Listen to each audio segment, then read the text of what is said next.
Dans cette vidéo, nous explorerons les 7 aspects qui peuvent empêcher un chrétien d'atteindre le ciel. Il est essentiel d'aller jusqu'au bout pour s'assurer que nous ne commettons aucune de ces erreurs. Nous commençons par réfléchir sur un sujet crucial, le danger de s'attacher de manière excessive à l'argent et aux biens matériels. De nos jours, il est difficile de faire la distinction entre le christianisme authentique et la recherche effrénée de la prospérité matérielle. Même si nous savons que Dieu ne désire la ruine de personne, il est important de nous rappeler que nous devons nous concentrer sur la véritable richesse spirituelle, et pas seulement sur les possessions terrestres.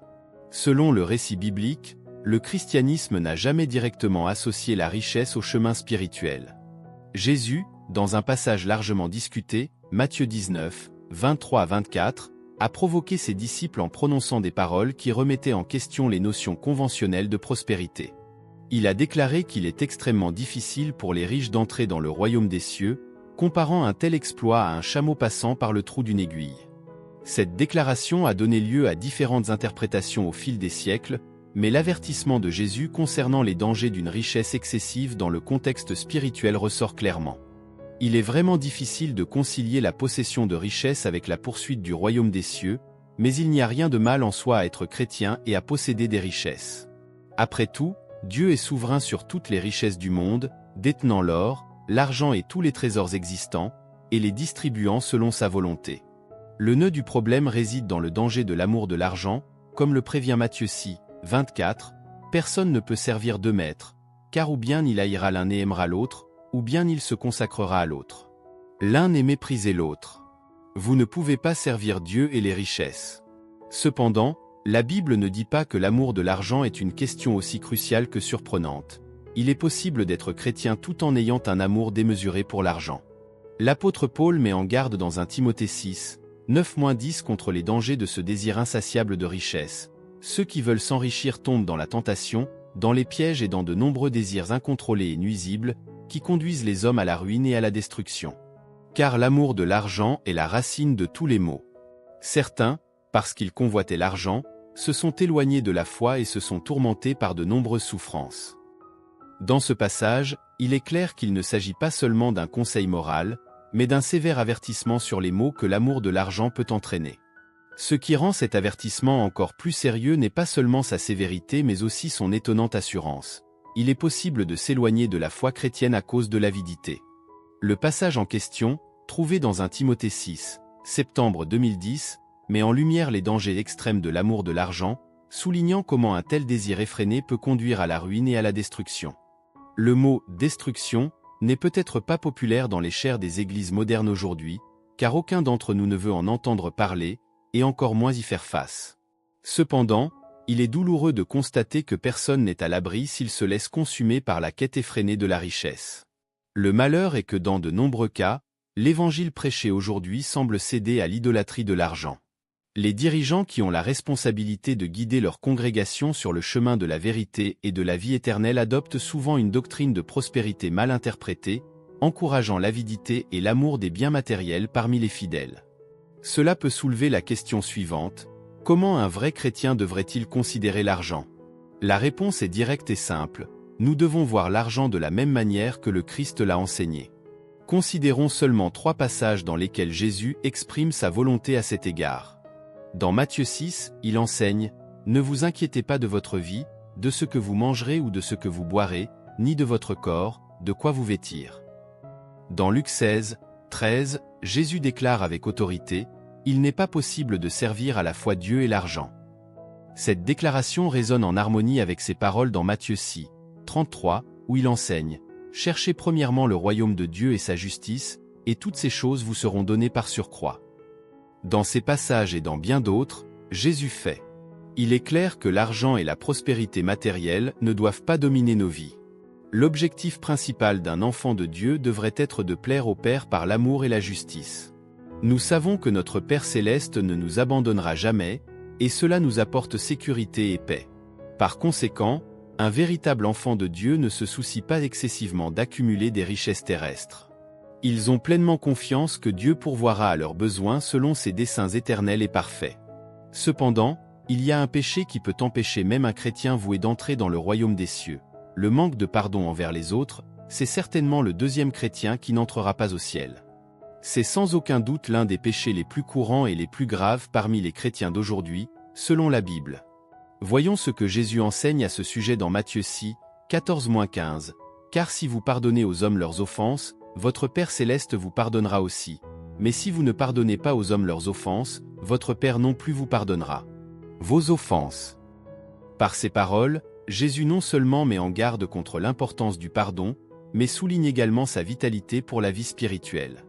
Si vous pardonnez les offenses des autres, votre Père céleste pardonnera aussi les vôtres. Jésus est incisif en faisant cette déclaration, soulignant que si vous ne pardonnez pas les offenses des autres, votre Père céleste ne vous pardonnera pas non plus. Le pardon est le cœur de l'Évangile. Sans comprendre le pardon abondant que nous recevons, il est difficile de pardonner à ceux qui nous blessent quotidiennement. Nous avons appris que pardonner à ceux qui nous ont blessés est l'un des défis les plus ardus et douloureux de la vie chrétienne, mais c'est un exercice essentiel et transformateur dans la formation de notre caractère. Il est inspirant de considérer comment notre Seigneur Jésus-Christ, même après avoir été blessé, giflé, battu, injustement crucifié et publiquement humilié, il a prononcé ces mots. « Père, pardonne-leur, car ils ne savent pas ce qu'ils font. » S'il a pu démontrer un tel pardon face à une situation aussi extrême, pourquoi ne pouvons-nous pas faire de même face aux offenses quotidiennes, souvent moins graves, que nous subissons? Il est crucial de se rappeler que si nous ne pardonnons pas à ceux qui nous offensent, Dieu ne pardonnera pas nos propres offenses. Et si, par hasard, il le fait, nous n'entrerons toujours pas au paradis. C'est le troisième chrétien qui n'entrera pas au ciel, celui qui donne la priorité au plaisir du monde plutôt qu'à Dieu. Jacques 4, 4 nous confronte de manière directe, adultère et adultère. Ne savez-vous pas que l'amitié avec le monde est une inimitié contre Dieu? Par conséquent, celui qui veut être ami du monde devient ennemi de Dieu. Ce passage ne suggère pas que nous devrions éviter les amitiés avec les gens du monde ou nous isoler complètement des incroyants. Après tout, Jésus était connu pour ses relations avec les pécheurs et a été critiqué pour cela. Le cœur du message de Jacques est le danger de placer le monde et ses valeurs au-dessus de celles de Dieu, compromettant ainsi notre loyauté et notre dévotion envers le Créateur. Parler, c'est placer les valeurs du monde au-dessus des valeurs chrétiennes et chercher à plaire au système terrestre plus que chercher à plaire à Dieu. Ce qui résonne profondément dans ce passage est l'avertissement de devenir l'ennemi de Dieu. Jacques a écrit sa lettre aux croyants du monde entier, soulignant la possibilité réelle pour un chrétien de se laisser séduire par le monde au détriment de la volonté divine. Frères dans la foi, nous devons être sûrs que Dieu ne permettra à aucun de ses ennemis d'entrer au ciel. Celui qui choisit d'être ami du monde et de l'amour, des valeurs telles que le mensonge, l'hypocrisie et la déloyauté excluent malheureusement l'entrée dans le royaume de Paradis. Cela nous amène à réfléchir, comment devrions-nous affronter le monde? Un vrai disciple de Dieu voit ce monde comme un voyage passager, un lieu où nous ne sommes que des étrangers et des pèlerins. Notre véritable citoyenneté n'appartient pas à ce monde, comme le déclare catégoriquement l'apôtre Paul dans Philippiens 3, 20, car notre citoyenneté est au ciel, d'où nous attendons aussi avec impatience le Sauveur, le Seigneur Jésus-Christ. Bien qu'il soit inévitable d'interagir, un enfant de Dieu ne doit pas permettre aux valeurs du monde telles que le mensonge, la superficialité et l'hypocrisie d'influencer sa façon de penser, comme l'exhorte l'apôtre Paul dans Romains 12, 2, ne vous conformez pas à cela. Monde, mais soyez transformés pour le renouvellement de votre intelligence, afin que vous puissiez prouver ce qui est la volonté bonne, agréable et parfaite de Dieu. Il est crucial d'être vigilant alors que le monde tente sans cesse de nous imposer ses valeurs éphémères. Nous devons donc continuellement renouveler notre esprit à travers l'œuvre du Saint-Esprit et de la parole de Dieu, pour discerner et suivre la volonté divine qui est bonne, agréable et parfaite. Le quatrième chrétien qui court le risque de ne pas entrer dans le royaume des cieux est celui qui pêche quotidiennement, volontairement et consciemment. Nous savons que Christ, sur la croix, a pardonné tous nos péchés, et qu'aucun péché passé, présent ou futur n'est couvert par le précieux sang de l'agneau. Cependant, la question se pose. Que se passe-t-il si nos actions contredisent le sacrifice qui nous a rachetés? C'est l'un des avertissements les plus sérieux de la Bible, que l'on trouve dans Hébreux 10, 26 à 29. Explorons ce qu'il dit clairement à propos de ceux qui persistent dans le péché conscient après avoir connu la vérité. Il n'y a plus de sacrifice pour les péchés, seulement une attente terrible du jugement et d'un feu ardent qui consumera les ennemis de Dieu. Dans quelle mesure quelqu'un mérite-t-il alors d'être puni? Le verset 29 de l'Épître aux Hébreux nous confronte à la sévérité que méritent ceux qui méprisent le Fils de Dieu, profanent le sang de l'alliance qui le sanctifie et insultent l'Esprit de grâce. Cet avertissement est sans équivoque clair et brutal. Quiconque, ayant connu le Christ et été purifié par son précieux sang, choisit de persister dans son mode de vie antérieur envoie un message implicite que le sang du Christ, qui l'a purifié de ses péchés, n'est pas estimé. La gravité de cette affaire ne peut être sous-estimée. Le verset 27 nous avertit sans ambages. Il n'y a plus de sacrifice disponible pour vos péchés. Christ a donné sa vie une fois pour toutes pour pardonner tous nos péchés. Le sacrifice du Christ est unique et ne peut être répété. Si quelqu'un, par ses actions, nie la valeur précieuse du sang du Christ, alors il n'aura aucune part au ciel. C'est une question de clarté et de décision à laquelle nous devons tous faire face, tout comme un enfant doit faire face à ses responsabilités. Devant Dieu, le péché est une réalité qui peut surgir à tout moment de la vie. Personne n'est à l'abri de commettre des erreurs et de décevoir notre Père céleste. Cependant, un véritable enfant de Dieu reconnaît immédiatement quand il pêche. Il se repent sincèrement, demandant pardon au Père qui, par sa miséricorde, nous pardonne et nous purifie de toute injustice. Comme indiqué dans la première lettre de Jean 1, 9, si nous confessons nos péchés, il est fidèle et juste pour nous les pardonner et pour nous purifier de toute iniquité. Si le péché devient le mode de vie d'un chrétien sans lui causer de douleur ou de regret, alors sa destinée au ciel est incertaine. Le cinquième chrétien qui ne peut pas entrer au ciel est le tiède, qui a plus confiance en lui-même qu'au salut offert par le Christ. L'avertissement est clair, comme nous le trouvons dans Apocalypse 3, 15-16, « Je connais tes œuvres, que tu n'es ni froid ni bouillant. Je voudrais que tu aies chaud ou froid. Ainsi, parce que tu es tiède et que tu n'es ni froid ni bouillant, je suis sur le point de te vomir de ma bouche. » Beaucoup peuvent se demander. Être chaud signifie plus qu'un simple état de température. En fait, il s'agit d'un chrétien qui a commencé à se faire davantage confiance en lui-même qu'en Christ. C'est quelqu'un qui commence à valoriser ses possessions physiques au détriment des trésors spirituels et des dons que Dieu offre. Le verset 17 nous met en garde. Vous dites, « Je suis riche, j'ai acquis des richesses et je n'ai besoin de rien. » Mais tu ne te rends pas compte que tu es misérable, pitoyable, pauvre, aveugle et nu. Ce passage est un reproche direct à tous ceux qui dépendent de leurs richesses et de leurs biens, estimant qu'une fois qu'ils ont atteint un certain niveau de prospérité matérielle sur terre, certains pensent qu'ils n'ont plus besoin de lutter jour après jour. Cependant, nous devons être prudents, car la vie chrétienne ne se limite pas à la quantité d'argent dont nous disposons ou aux propriétés matérielles que nous accumulons. Il s'agit de se consacrer quotidiennement à suivre le Christ, à adhérer à ses enseignements et à abandonner l'égoïsme et l'arrogance. Mais il y a un avertissement sévère pour ce type de chrétien. « Je suis sur le point de vous vomir de ma bouche. » Ce passage est on ne peut plus clair. Celui qui est rejeté par Dieu n'entrera jamais au ciel. Le sixième chrétien qui risque de ne pas entrer au ciel est celui qui ne montre pas d'amour envers les autres et ne fait pas preuve de bonté envers ceux qui sont dans le besoin. Dans le christianisme, l'amour des autres est indissociable de la foi. Une personne qui suit vraiment le Christ est quelqu'un qui se sacrifie pour le bien-être des autres, conformément au sacrifice du Christ pour nous. Il est complètement contradictoire de prétendre que nous sommes enfants de Dieu tout en nourrissant de la haine envers notre prochain. Laissons la Bible elle-même clarifier ce point. 1 Jean 4, 20-21 fait une remarque merveilleuse. Si quelqu'un dit « J'aime Dieu » et qu'il est son frère, c'est un menteur.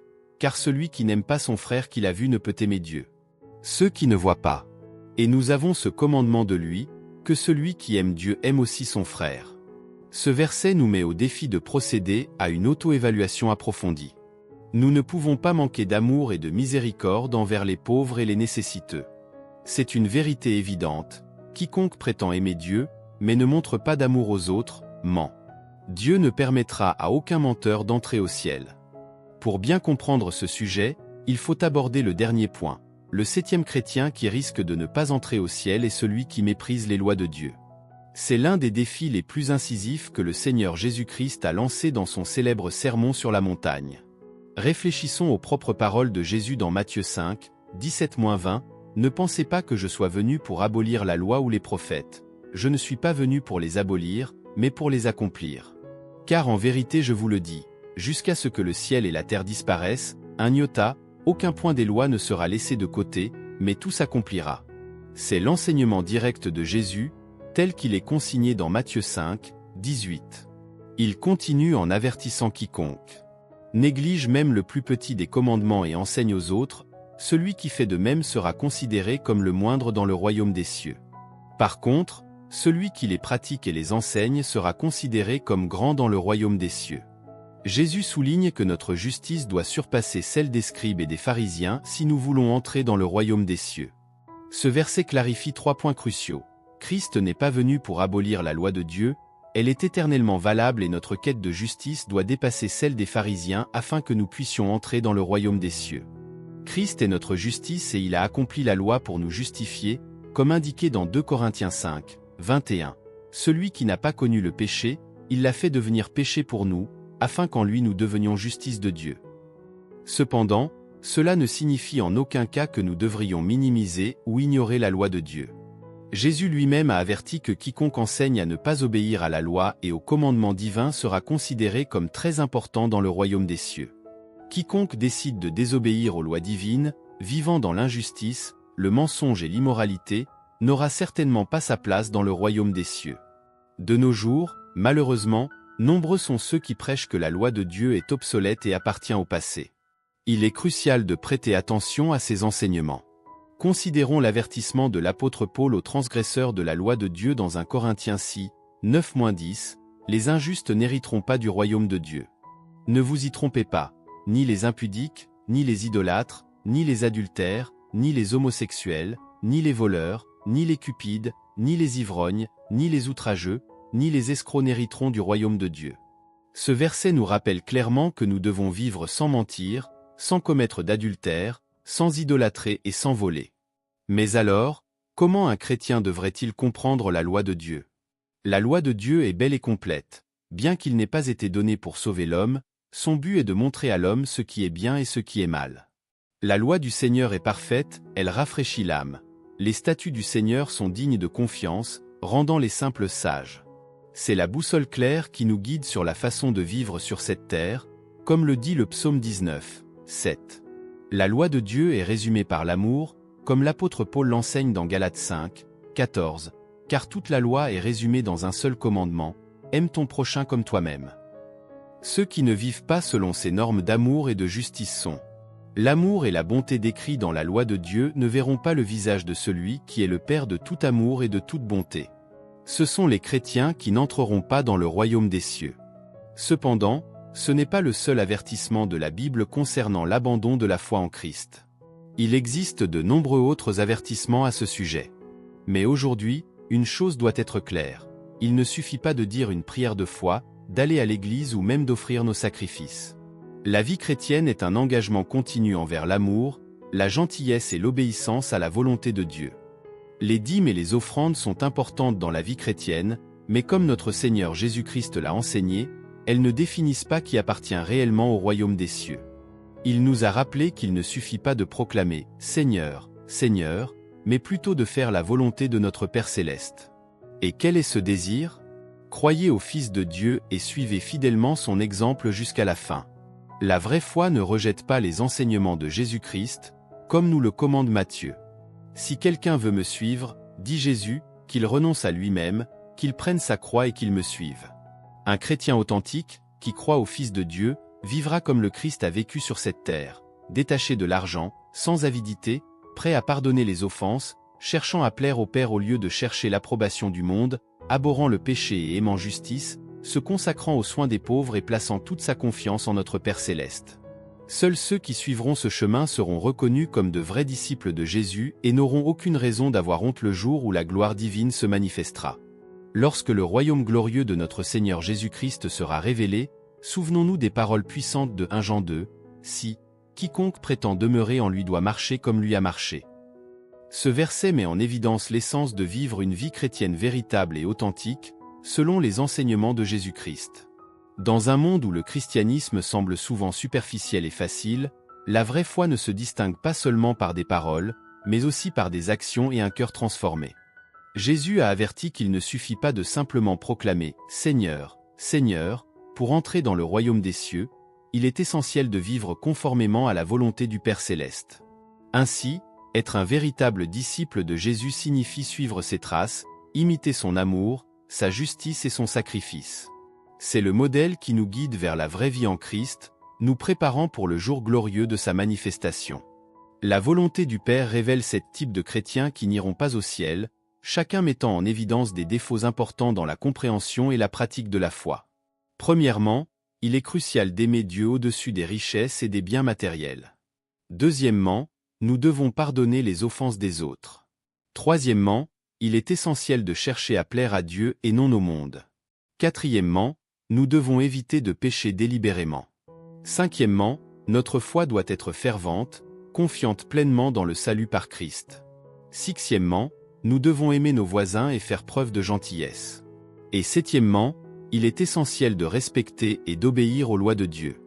Il nous invite à une profonde introspection, pour évaluer si nos vies reflètent véritablement les enseignements du Christ ou si nous sommes de simples chrétiens de nom. C'est un appel à la vraie foi, qui se révèle dans des actions concrètes d'amour, de pardon, de justice et d'humilité. Dans la prière, Père divin, nous te remercions de nous avoir révélé la vérité à travers ta parole. Nous reconnaissons qu'être chrétien va au-delà de paroles ou d'actions superficielles. C'est une transformation complète du cœur et de l'esprit. Nous demandons au Seigneur de nous aider à vivre une foi authentique et véritable qui honore son nom. Seigneur, pardonne-nous toutes les fois où nous donnons la priorité aux richesses et aux possessions avant toi. Apprends-nous à dépendre entièrement de toi pour tous nos besoins, et empêche-nous d'aimer l'argent plus que l'amour que tu nous donnes. Que nos cœurs soient pleins de générosité, prêts à aider et à partager avec ceux qui en ont besoin. Permets-nous de pardonner à ceux qui nous offensent, tout comme tu nous as abondamment pardonné. Puissions-nous, dans nos interactions avec les autres, refléter l'amour et la grâce que nous recevons de vous. Seigneur, que nos désirs soient de plaire à toi seul, et non au monde qui nous entoure. Fortifie-nous pour résister aux tentations de nous conformer aux normes du monde et guide-nous pour vivre dans la pleine obéissance à ta volonté. Amen. Père céleste, ne nous permets pas de nous abandonner aux valeurs du monde ou de vivre selon leurs normes de justice et de sainteté. Tu nous as appelés à vivre une vie séparée du péché, et nous savons que cela n'est possible que par ta grâce et ta puissance. Puisse le Saint-Esprit nous confronter à nos péchés, nous conduire à une véritable repentance et nous fortifier pour vivre dans la sainteté. Permets-nous d'honorer quotidiennement le sacrifice du Christ pour nous, non seulement par des paroles, mais par des actions qui glorifient ton nom. Seigneur, libère-nous de la tiédeur spirituelle qui nous entoure si souvent. Que nos cœurs brûlent d'un amour et d'une foi fervents, confiant pleinement dans le salut qu'offre le Christ. Aide-nous à garder nos biens matériels en perspective afin qu'ils ne remplacent jamais notre dévotion envers toi. Par-dessus tout, apprends-nous à aimer notre prochain comme nous-mêmes, en démontrant ton amour et ta grâce dans toutes nos interactions. Que chaque pas que nous franchissons sur ce chemin de foi soit un témoignage vivant de votre pouvoir transformateur dans nos vies. Puissions-nous suivre votre volonté avec un cœur déterminé et reconnaissant. Au nom de Jésus, Amen. Père céleste, que nos vies soient le reflet vivant de ton amour, manifestant gentillesse et miséricorde envers tous ceux qui nous entourent. Permets-nous, Seigneur, d'avoir un cœur obéissant à tes commandements. Puissions-nous considérer ta loi non pas comme un joug, mais comme un guide précieux pour nos vies, nous guidant dans l'amour et la justice. Au nom de Jésus, nous vous demandons ces bénédictions, confiants que vous entendez nos prières et que vous nous permettrez de vivre selon votre volonté. Amen. Si cette vidéo vous a touché, je vous demande d'envisager de vous abonner à la chaîne pour ne pas manquer nos futurs contenus. Partagez cette vidéo avec vos amis et vos proches, aimez-la et partagez vos réflexions dans les commentaires. Votre participation permet de diffuser le message et de toucher davantage de personnes. Ensemble, nous pouvons éclairer davantage d'esprits et élargir notre compréhension. Que Dieu vous bénisse abondamment.